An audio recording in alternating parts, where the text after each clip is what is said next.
Singapore. Much closer at home is the plight of the orangutan losing its habitat because of the planting of palm plantations, palm oil nut plantations to get biofuel, and also fires that are set very often to clear the forest to plant these palm plantations.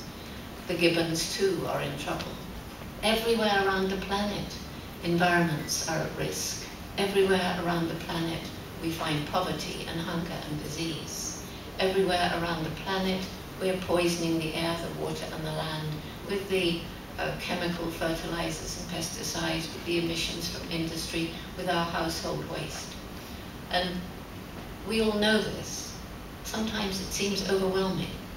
Sometimes we think, well, it's terrible, and so I don't really want to think about it because there's nothing I can do. And I think that's the hardest thing we have to get over, is the fact that each one of us as an individual does make a difference every single day, and that we can't live through a day without making some kind of impact. And the more affluent we are, the more affluent the society we live in, the greater the impact that we make, the more we have the ability to choose. And it's the small choices that we make each day that cumulatively can add up to make a very major difference. And for example, what we eat. You may notice we have a vegetarian diet this evening. Why? Because it turns out that the intensive farming of animals for meat is not only cruel to the animals, but it's very, very destructive to the environment.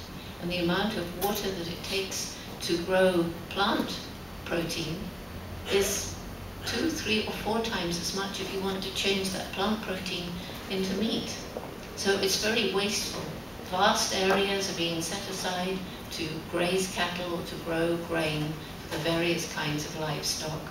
And then in addition to that, there's a huge potential harm to human health, which people don't always realize. But to keep animals alive in these horrendous, cruel, cramped confines of these intensive farms, and I don't know how many of you have ever seen them, but if you have, you change your mind, I think. But they have to be fed antibiotics just to keep them alive.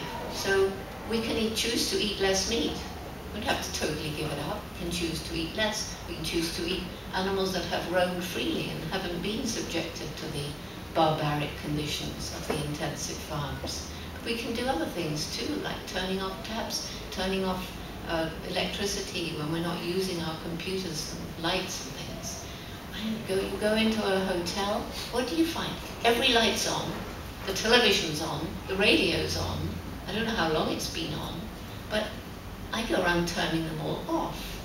So does this seem stupid? Is it silly for us as individuals to make these choices? It really